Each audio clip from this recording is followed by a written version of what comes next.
evening and welcome to this edition of News Leader. Today is Tuesday, April the 18th, 2023. I'm Andrew Todd. In tonight's news, Bel Air Elementary has a new vice principal.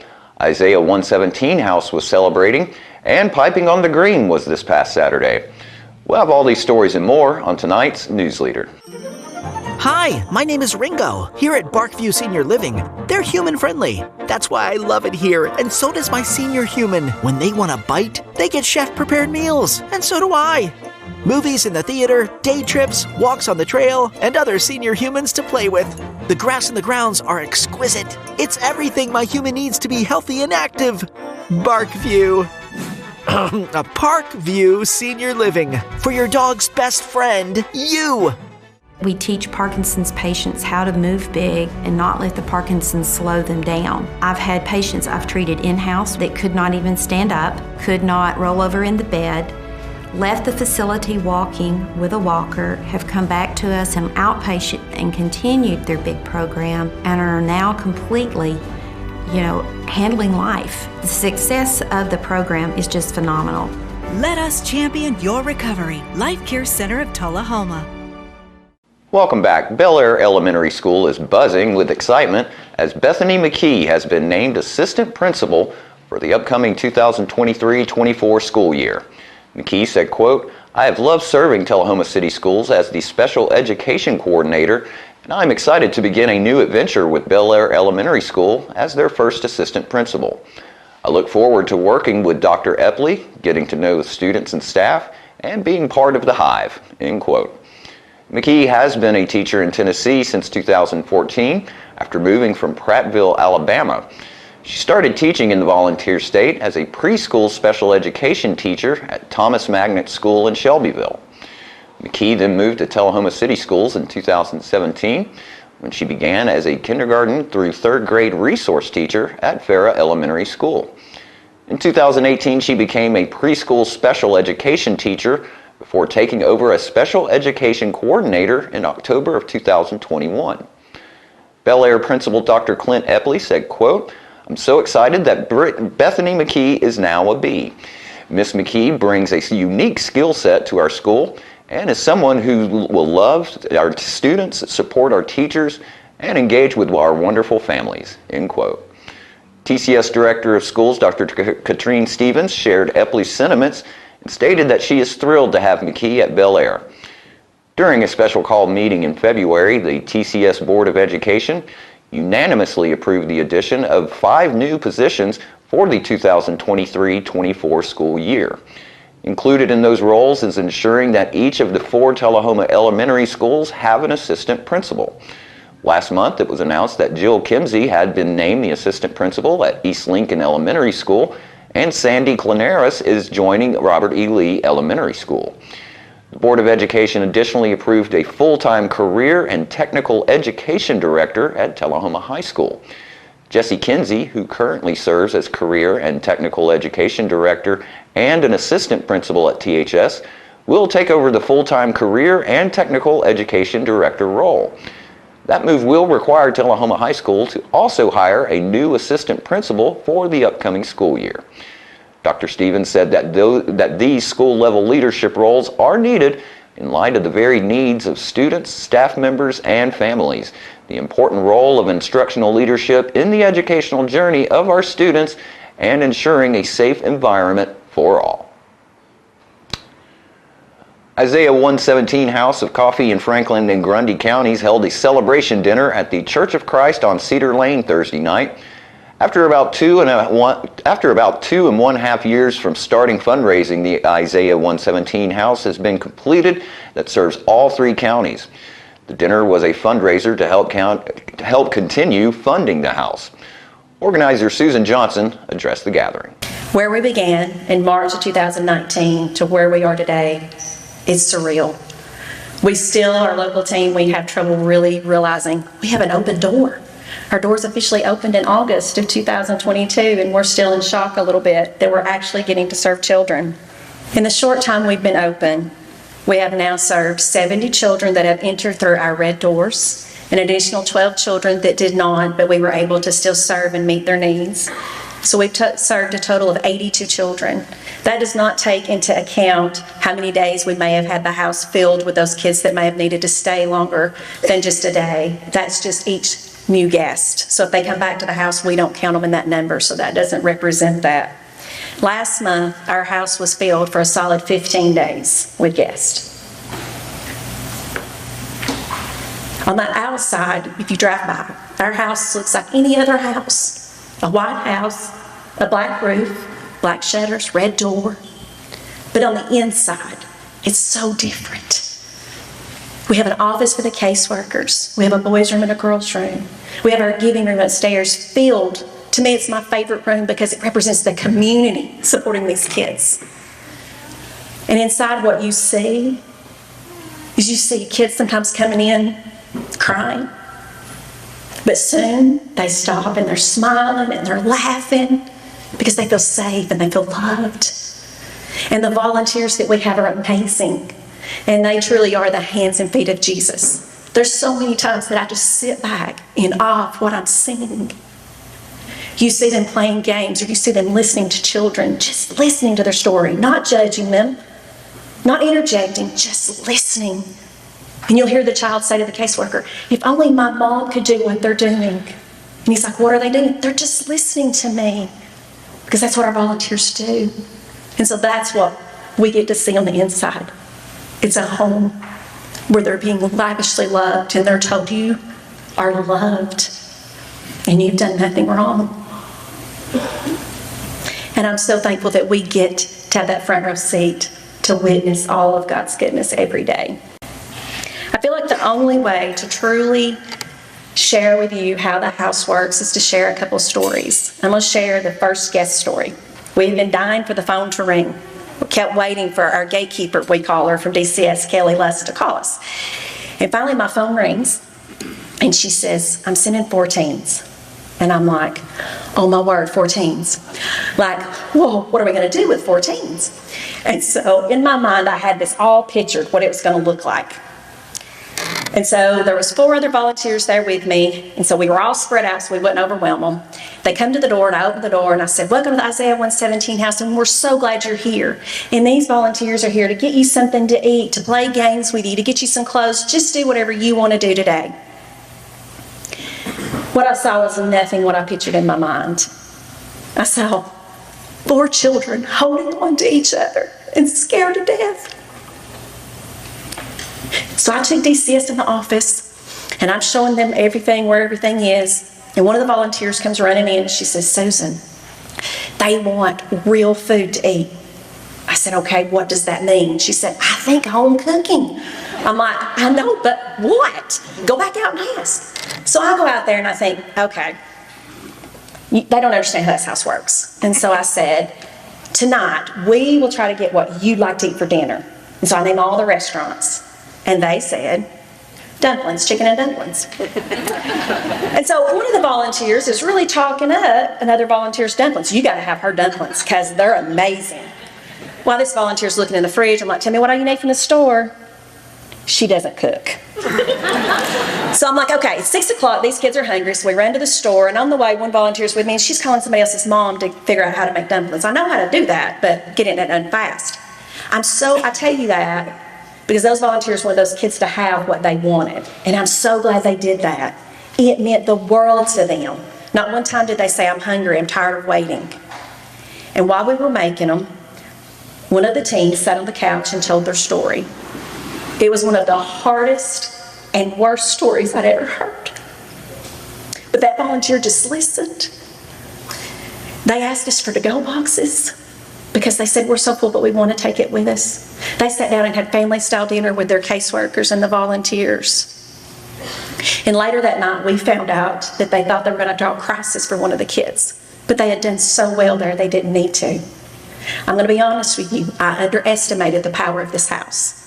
I underestimated God's ability and what He can do inside that house because we all feel it. After these messages, we'll be right back.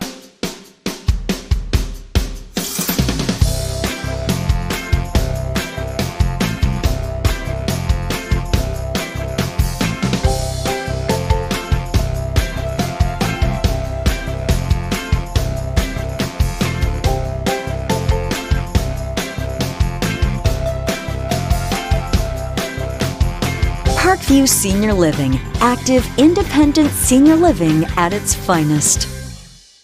We tend to lose our motivation when we have something that's chronic, but you've got to do what you can early on as you can.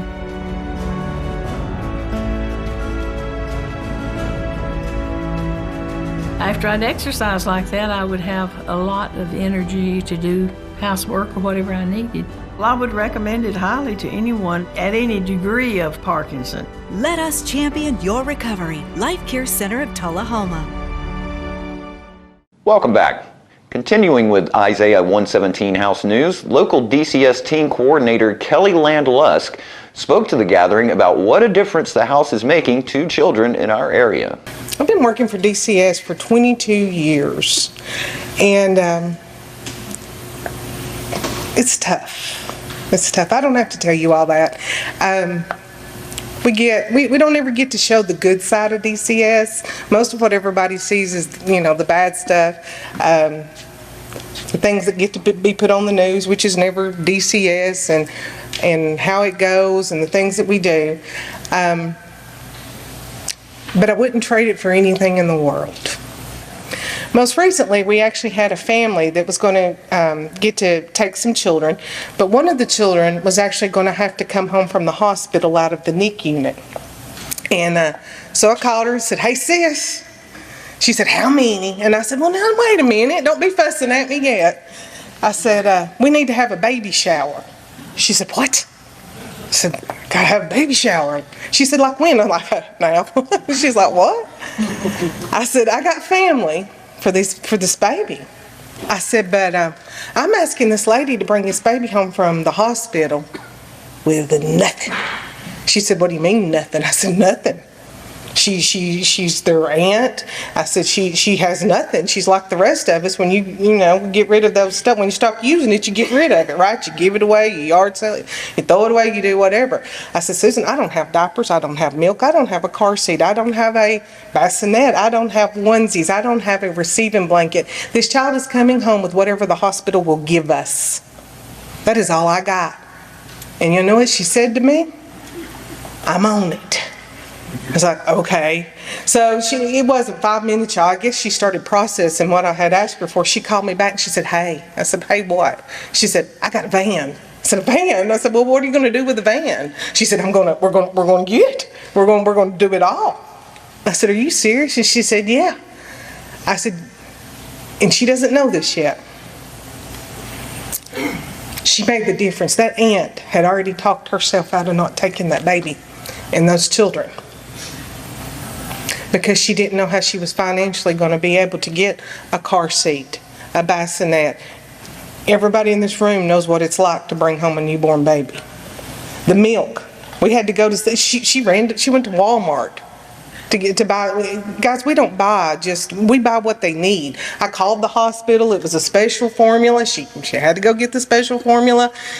Then she loads it up and she took it to them for this baby. That changed that child's life. Changed it. That second, that instant. It hadn't been that too long ago. We had 2 little girls came down to visit. They don't belong here. They're from another state. Need to get them back home. We had some things happen. Could have put them in foster care. But nope. We were able to use the Isaiah house until we could get that family member. 11 hours. We waited until that family member was able to get there. We didn't have to put those kids in custody.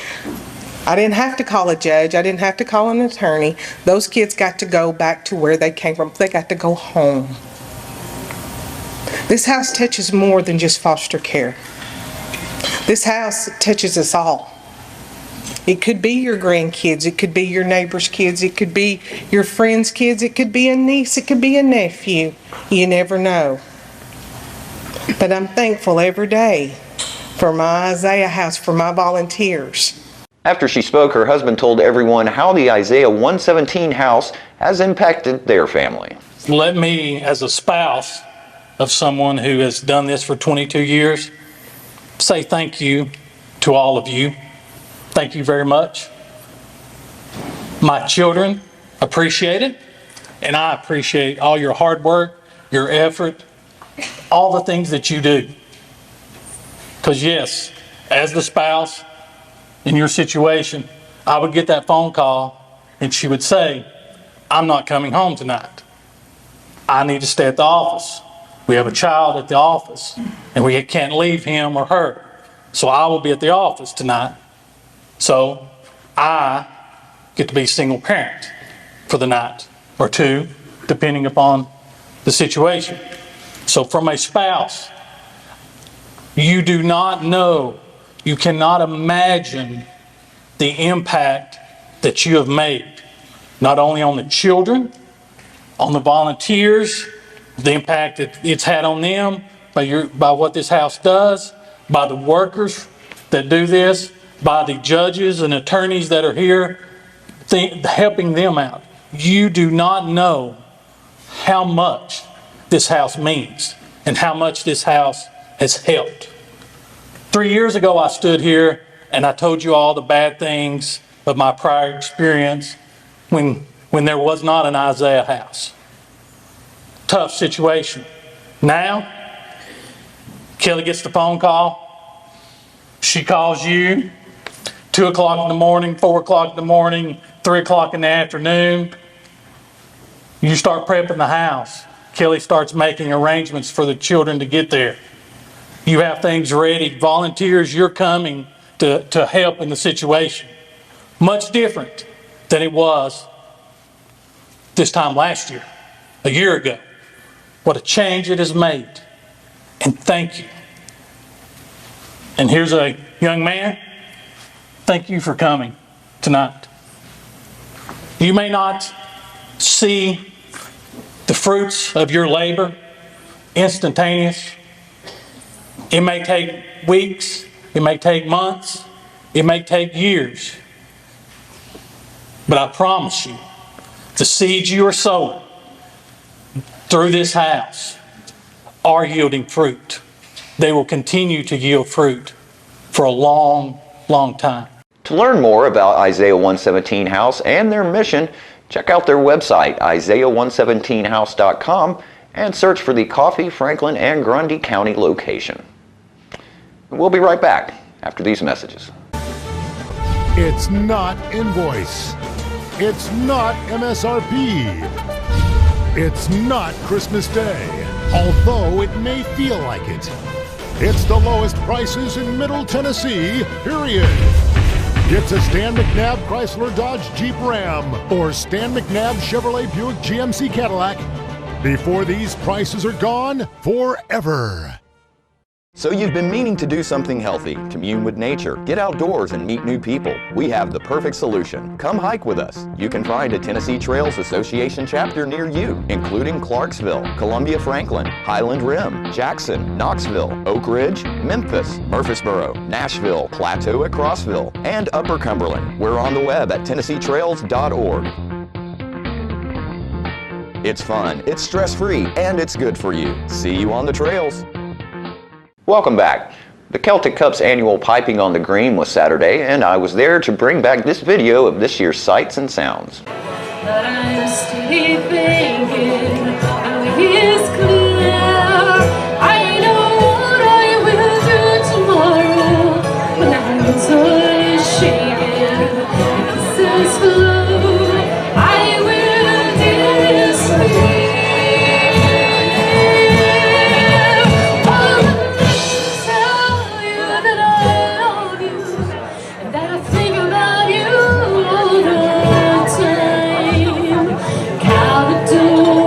You're calling me, and now I'm going. If I should become a stranger, you make me run inside. Caledonia's where everything I've ever learned.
There we go. We'll be right back with more news after these messages. For many senior citizens, life looks like this, but it doesn't have to. When you make your home at Parkview Senior Living, life after retirement takes on a whole new meaning.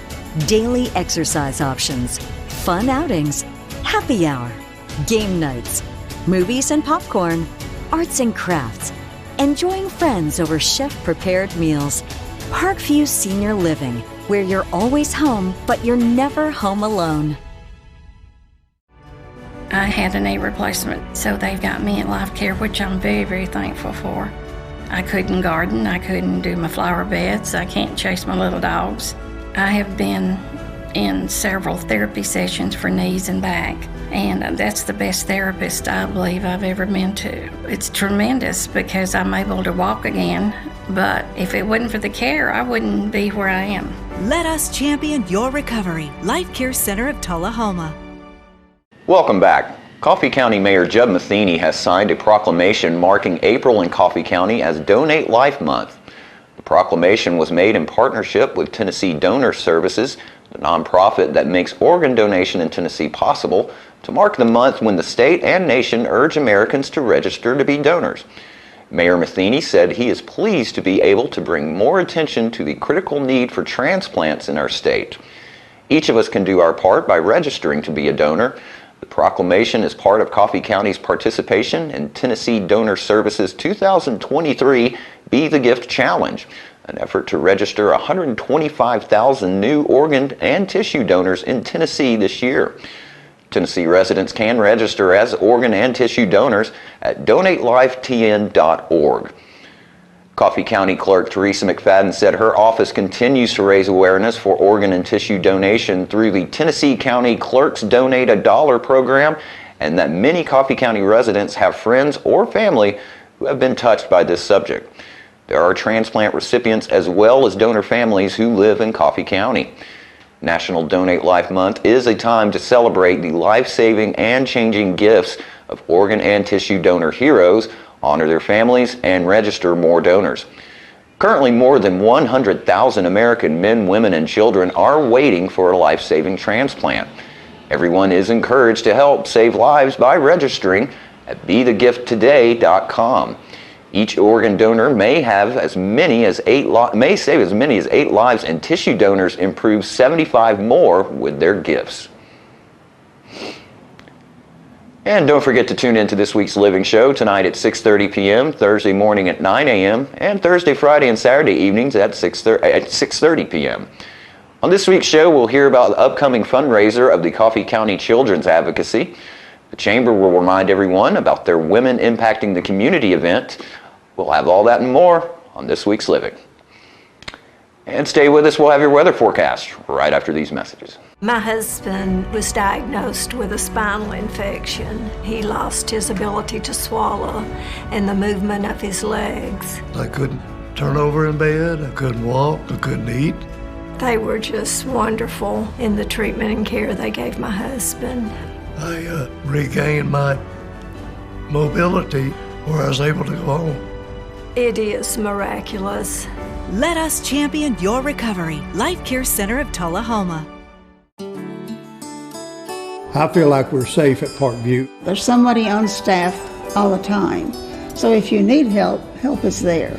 We are surrounded with people that are looking after us and taking care of us. The staff is wonderful and always available. We feel so safe and secure here. I feel safe at Parkview all the time. Welcome back. We'll take a look at your weather forecast at this time, starting with your weather history on this date. Our record high was in 1955 at 88 degrees. Record low was in 1905 at 29 degrees. The average high for this day is 71, and the average low is 48. Clear for tonight with a low of 50. Sunny skies for Wednesday with a high of 81, a low of 55. And sunny skies continue for Thursday with a high of 82 and a low of 59. And that's our News Leader report for this evening. We invite you to join us each Tuesday, Thursday, and Saturday evenings at 6, 8, and 10 p.m. for News Leader. Stay safe and have a great evening.